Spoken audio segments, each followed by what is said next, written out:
Hi friends, எல்லாருக்கும் வணக்கம். நான் தான் முதுர்க்கா. இன்றைக்கி சோபிகா ரித்திகாவோட லஞ்ச் பாக்ஸ் என்னன்னு சொல்லி பார்க்கலாம் வாங்க.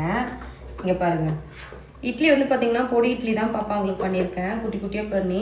சாம்பாரும் சட்னியும் பார்த்திங்கன்னா நம்ம இதில் ஊற்றி கொடுத்தோம்னா ஸ்கூலுக்கு போகிற வழியிலே ஒன்று ஊற்றிடும், இல்லைன்னா அவங்களுக்கு இதெல்லாம் ஒன்றா கலந்துருச்சுன்னா ஒரு மாதிரி நல்லா இருக்காது இல்லைங்களா. அதனால் இந்த மாதிரி பார்த்திங்கன்னா ஃப்ரை பண்ணிட்டேன்.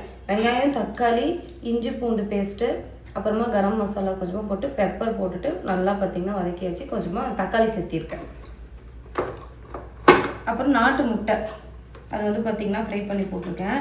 இது வந்து பார்த்திங்கன்னா எங்கள் பாப்பாங்களே இந்த சிப்ஸை போட்டாங்க. பிள்ளைங்க ஸ்நாக்ஸே சாப்பிட்றதில்ல, அதாவது கடை ஸ்நாக்ஸே எதுவும் வாங்கி தரதில்ல. நேற்றுக்கு எங்கள் வீட்டுக்கு கெஸ்ட் வருவாங்க, அவங்க வந்து இந்த சிப்ஸ் வாங்கிட்டு வந்தாங்க. அதனால் அவங்களே எடுத்து அவங்க ப்ளீஸ் பண்ணி ஒரு நாள் மட்டும் போட்டுக்கிறேன் அப்படின்னு சொல்லி போட்டுட்டாங்க.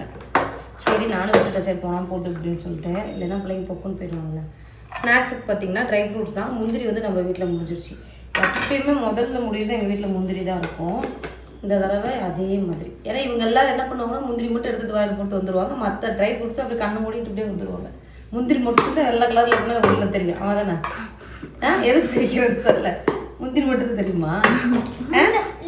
முந்திரி சாப்பிட்டா வெள்ளையா வருமா? யார் சொன்னா?